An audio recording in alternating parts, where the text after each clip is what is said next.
தேசிய தவ்ஹீத் கூட்டமைப்பு நாகை தவ்ஹீத் ஜமாத் சார்பில் நாகை தேரடி கிருஷ்ணா பார்க்கிங் அருகில் ரமலான் பண்டிகைக்கான சிறப்பு தொழுகை நடைபெற்றது. இதில் திருத்துறைப்பூண்டியை சேர்ந்த ஜாபர் அவர்கள் கலந்து கொண்டு ரமலான் தொழுகை, ரமலான் பண்டிகை குறித்து சிறப்புரையாற்றினார். இந்நிகழ்வில் திரளான இஸ்லாமியர்கள் கலந்து கொண்டு தொழுகை செய்து ரமலான் பண்டிகை வாழ்த்துக்களை ஒருவருக்கொருவர் கூறி மகிழ்ந்தனர். அல்லாஹு அக்பர். அல்ஹம்துலில்லாஹி ரப்பில் ஆலமீன். மாலிக் இய்யாக நஅபுது வ இய்யாக சிராத்தல் லதீன அன்அம்த அலைஹிம்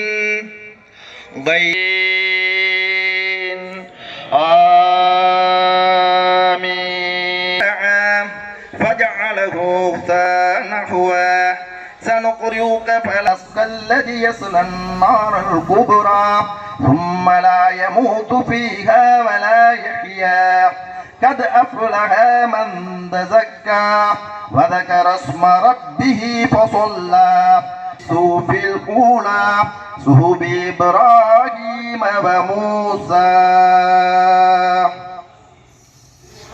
الله أكبر.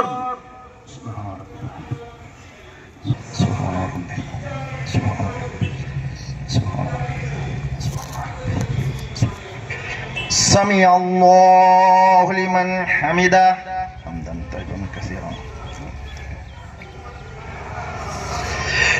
الله أكبر. سبحان ربي. الله أكبر.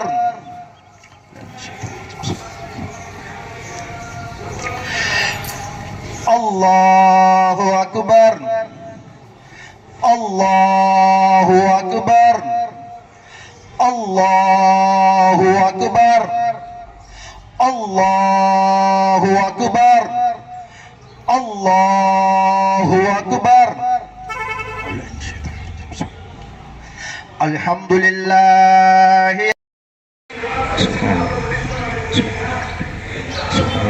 சத்திய சஹாபாக்கள் மீதும் ஏனைய தபே தாபின்கள் மீதும் அந்த ஓர் இறை கொள்கையை இன்றளவும் எந்தவித கலப்படம் இல்லாமல் மக்களிடம் எடுத்துரைத்து நன்மை ஏவி தீமையை தடுத்துக் கொண்டிருக்கின்றார்களே, அவர்கள் மீதும் இங்கே வந்திருக்கின்ற உங்கள் மீதும் என் மீதும் ஏக இறைவனுடைய சென்று பிரார்த்தித்தவனாக இந்த உரையை நான் ஆரம்பம் செய்கின்றேன்.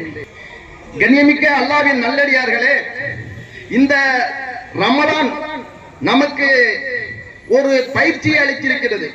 எப்படி என்றால், அந்த பயிற்சி எப்படி ராணுவத்துக்கு எப்படி பயிற்சி அளிக்குமோ அதே போன்று நமக்கு பயிற்சி அளித்திருக்கிறது.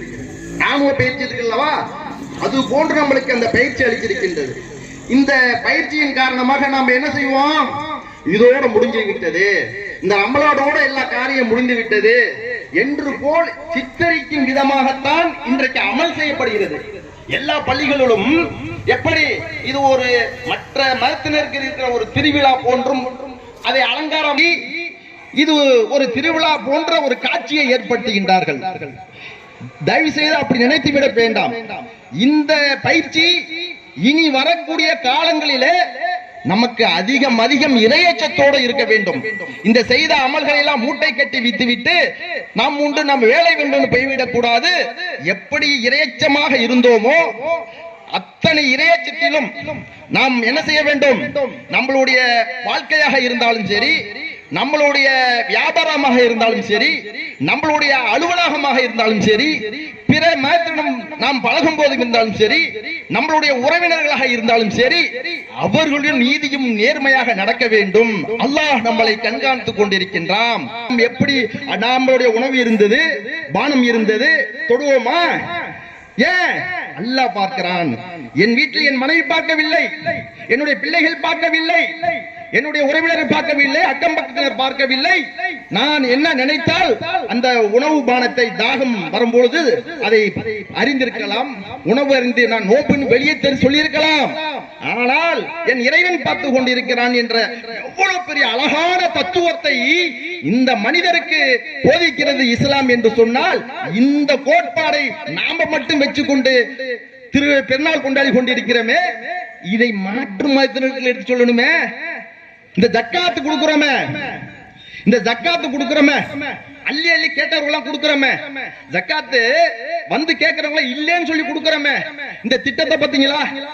முந்தைய படைப்புகளும் பிந்தைய படைப்புகளும் எப்படி ஆக்க பூமியில் நீங்க சென்று முந்தைய படைப்புகளையும் பிந்தைய படைப்புகளையும் நீங்க பார்க்க வேண்டாமா என்று சொல்றானே, அதை நீங்க சிந்திச்சீங்களா? குர்ஆனை இன்னைக்கு நம்ம காலேஜ் முஸ்லீம் காலேஜ்ங்கறான், அவனுடைய காலேஜ்ல என்ன செய்யறான்? அந்த கல்வியை மட்டும் நிறைவேற்றான், தொழுவ கூட கஷ்டமா இருக்கு. முஸ்லீம் காலேஜ்ங்கறான். இந்த குர்ஆனை பத்தி ஒரு ஆய்வு கூட ஒன்னு ஏற்படுத்த